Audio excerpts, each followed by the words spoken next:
Picture a tiger, 300 pounds of muscle, moving in total silence. Now picture the biggest dog you've ever seen, a Great Dane, a wolf, maybe even a bear-sized mutt from a viral video. None of them come close. Because here's the strange part. Nature built cats the size of small cars, but it never built a dog bigger than a large man. Not once, not ever, in the entire history of life on Earth. That should bother you. Dogs and cats split off the same ancient family tree. Same era, same continent, same starting point.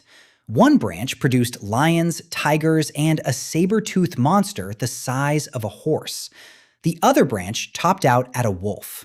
Most people assume it's random, just how the dice landed. But that's not quite right. There's a reason. A precise mechanical reason.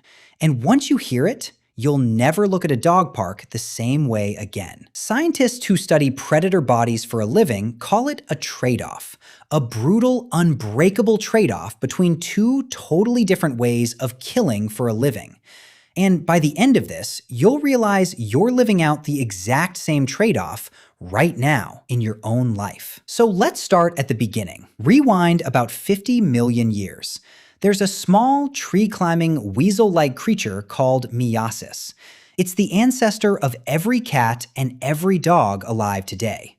At this point, there's no difference, no hint of what's coming. But somewhere along the way, the family splits. One side becomes the Feliformia, the cat-like branch. The other becomes the Caniformia, the dog-like branch. And almost immediately, they start solving the same problem in opposite ways. The problem is simple. How do you kill something bigger than you? Cats answered with power, ambush, stalk, get close, explode. One devastating burst of force over in seconds. A lion doesn't chase an antelope for a mile. It can't.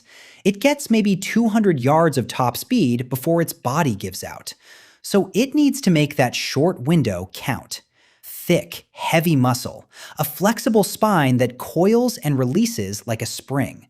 Retractable claws that stay razor sharp because they're never worn down on the ground. Everything about a cat's body is built for one explosive moment of overwhelming force. Dogs answer differently. Chase, wear down, outlast. A wolf doesn't need to be strong enough to drop an elk in one hit. It needs to keep running when the elk is exhausted, when its lungs are burning, when every other predator would have quit. That takes a completely different body. Long legs, a lean frame, blunt claws that grip the ground like cleats, built for traction over miles, not for grabbing prey. Here's what's fascinating. Both strategies work. Cats and dogs both became apex predators. Both spread across nearly every continent. But only one of those strategies rewards getting bigger. Size is amazing if your job is one explosive burst of strength. A bigger cat hits harder. Simple. Size is a disaster if your job is running for miles. A bigger body means more mass to drag forward, more heat trapped inside, more energy burned just standing still. Every extra pound is a tax on a distance runner. And a pursuit predator is a distance runner first, a killer second. So while cats kept scaling up their power move, dogs got stuck, trapped by their own strategy. But wait, that still doesn't explain everything. Wolves hunt bison, elk, moose, animals that outweigh a wolf by 10 times or more. So how does a lean, sub-100-pound animal take down something that huge without brute size? This is where it gets strange. It doesn't do it alone. A wolf never has to be as strong as a lion because a wolf is never fighting alone. A pack of wolves can pull down a bison not because any single wolf is powerful enough, but because 6 or 8 of them attack together, wearing the animal down from every angle until it simply can't defend itself anymore. The pack is the weapon, not the individual body. Lions actually hunt in groups too. Prides do coordinate. But even then, a lion's individual body still has to be massive, because in a pride, size determines rank, mating access, and the ability to fight off rival males for territory. For a wolf, size barely matters for status. Wolf hierarchy runs on family bonds and cooperation, not raw physical dominance. So evolution never had a reason to build a bigger wolf. A bigger wolf wouldn't hunt better. It would just be slower, hungrier, and worse at the one thing that actually kept it alive: running. Now, here's the part that should really get under your skin. This wasn't always the rule. 20 million years ago, there were dogs the size of a modern lion. A group called the Borophagini, sometimes nicknamed the bone-crushing dogs, roamed North America with skulls built almost like a hyena's. The biggest of them, a beast called Epicyon, weighed close to 170 pounds and had a bite strong enough to crack open the leg bones of prey twice its size. For a while, it looked like dogs might follow cats down the path toward true giants. Then it all collapsed. As grassland spread across ancient North America, the bone-crushing dog's slower, heavier hunting style stopped working. Faster pursuit predators, animals closer to modern wolves, outcompeted them for prey. The giants died out. The lean, endurance-built body plan won. And that outcome locked in the rule that still holds today.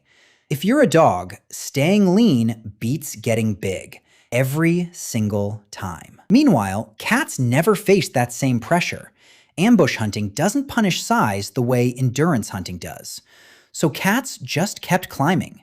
Bigger cats, bigger prey, bigger cats again.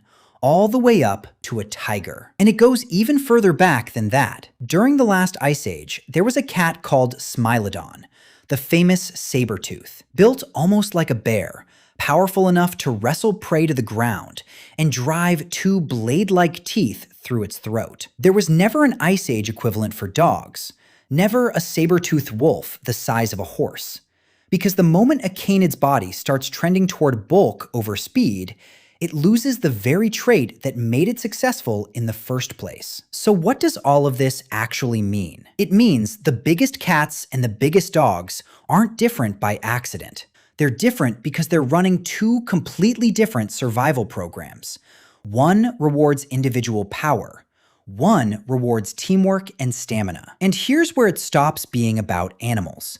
Because you already know which strategy humans picked.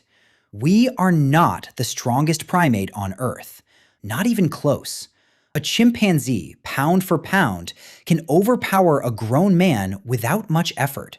We didn't survive by becoming the biggest, strongest thing in the room. We survived the exact same way a wolf survives a bison, by working together, by running down what we couldn't overpower, by trading raw individual strength for endurance, coordination, and cooperation across a group. Every time you rely on a team instead of trying to do everything yourself, you're running the wolf strategy. Every time someone tells you to just be tougher, be more dominant, win alone, they're pitching you the lion strategy. And that strategy only works if you're already built like a lion. Most of us aren't. Most of us are built like wolves, built for the long chase, built to win by outlasting, not overpowering. There are no 200-pound solo wolves anywhere on Earth. Nature already ran that experiment and shut it down 20 million years ago. Strength alone was never the winning move. Endurance and cooperation were. The next time you watch a dog running flat out across a yard, remember what you're actually looking at. Not a failed attempt at being a lion, a completely different and, in its own way, far more successful strategy for staying alive.